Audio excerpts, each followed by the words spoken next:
So I'm Peter Challenor from the University of Exeter, and I'm a statistician. And I'm Peter Cox. I'm also from the University of Exeter, and I'm, I suppose, a climate scientist.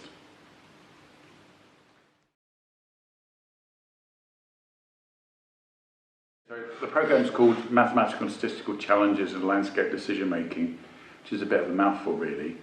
But landscape decision making is kind of at the heart of the things that the Department of Environment, Food and Rural Affairs do in the UK, and it's becoming more and more urgent that there's guidance for this because of the changes associated with, for example, with Brexit. So it's about challenges and informing policymakers about what you would do with the land if you want to do all the things you want to do with the land. So, for example, to get to net zero carbon, we're going to have to grow a lot more trees to sequester carbon from the atmosphere. But where do you plant those trees, and what sort of trees do you plant, and how many trees do you plant, is an open question, and it's one that mathematics and statistics can help us answer in a rational way. Had a lot of debates about what rational means. I think we're getting there. Yeah.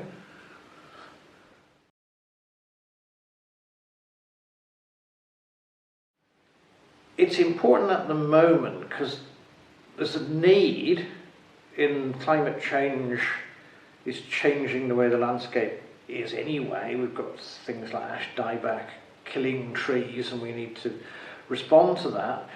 But there's also an opportunity with Brexit and the possibility of changing all the current regulations. For instance, the Common Agricultural Policy, the CAP, there's a chance to completely rewrite that and subsidise farmers for doing something different. So if we can come up with some better way that preserves farmers' incomes but actually gives a better outcome for ecology and the general landscape of the UK, that's a win-win.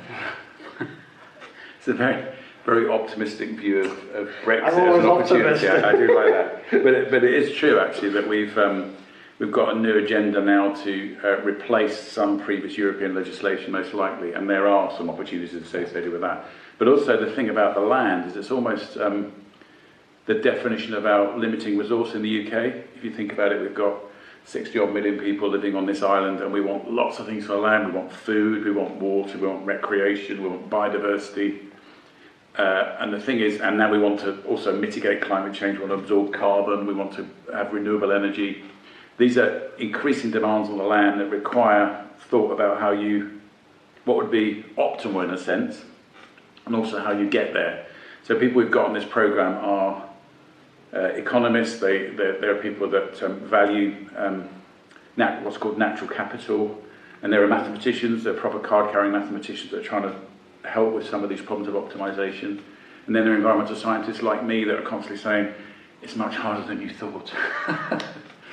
This is all a big optimisation problem in a way. Yeah, and there are people like me who mess it all up by calculating how uncertain it is. Sometimes uncertainty helps. Sometimes. So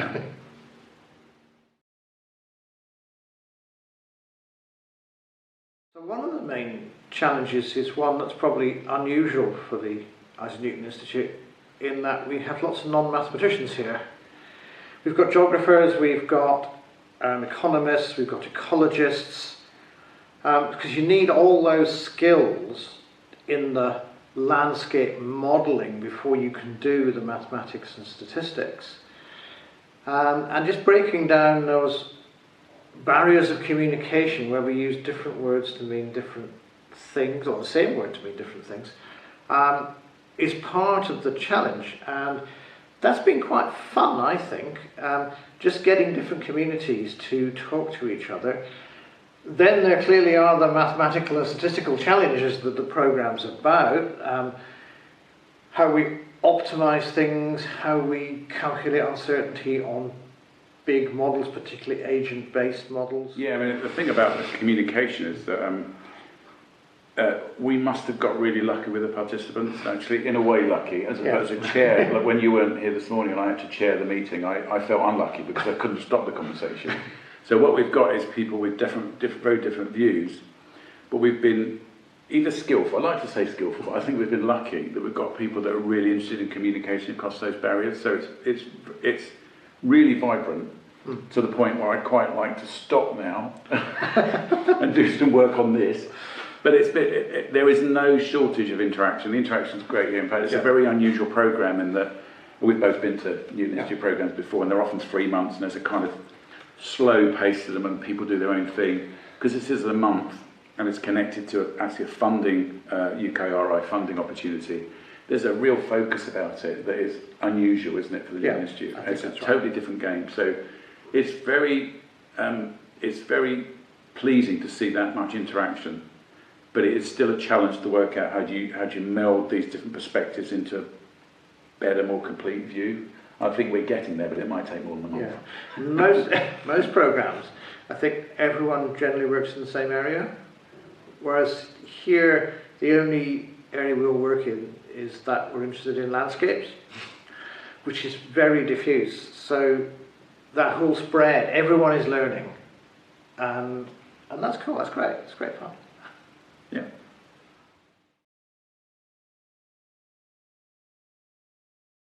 So the main applications clearly from government, where they can set policy to try and get the landscape that we would all like. But of course we don't actually have a government that can tell people what to do. They can give you incentives, but they can't say plant a forest over there or cut that forest down or put in a wind farm. We can just encourage people. So that's quite an interesting challenge in itself. But it's not just government. There are a lot of fairly large landowners, particularly various charities like the National Trust and the Woodland Trust, and they're quite interested in what they're doing because they want to know how to manage their portfolio, their estates in a better, more ecologically sensitive way. Yeah, and in fact the whole landscape management thing is very nested, isn't it? I mean, we all have our own gardens, right? Yeah. We make decisions about whether we plant trees or whether we have solar cells on our roofs. So there is a whole issue of this also being hierarchical. I mean, nested rather than hierarchical. Hierarchical makes it sound like there is a command and control thing, and as you said, there really isn't in a democracy.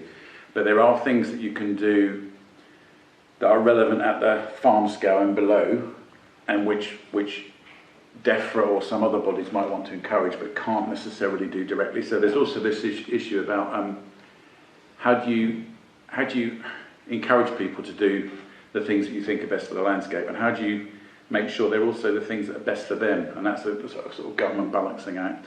So some of what we do, or people that here do actually, people involved in economics, is really about, well, say you had decided that you wanted to plant all these trees to mitigate climate change, how would you get it done? What does it require? And that's a much more sophisticated question than it might sound. People don't just respond to financial reward.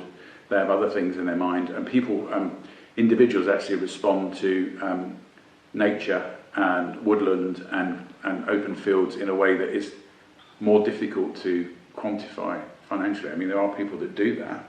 We've had long debates about how you do it. But the bottom line is you have to include those things or you make the wrong decisions. And so quite a lot of this programme is interesting in that you think about mathematics and statistics as being very much about numbers, but actually we're dealing with things you wouldn't normally put numbers on, which is kind of interesting, and that's another thing that stretches us a bit. It's like, well, we can't quantify this. We even got a voice in this, right? As mathematicians. But you do, because mathematics is also about decision making, about uncertainty, and can be used to even think about subjective things that you wouldn't normally think were mathematical problems. Yeah, we had debates yesterday about the difference between value and money. Yeah. Apparently they're very different. Apparently. Yeah.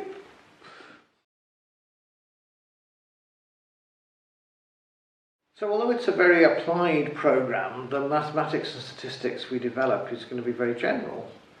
So for instance, agent-based modelling, which is used a lot here where the agents are individual farmers, could actually be applied in epidemiology, where the agents are individual people or animals who are catching some diseases. So there are other applications, and there are probably applications we haven't even thought of for the methods that we come up with.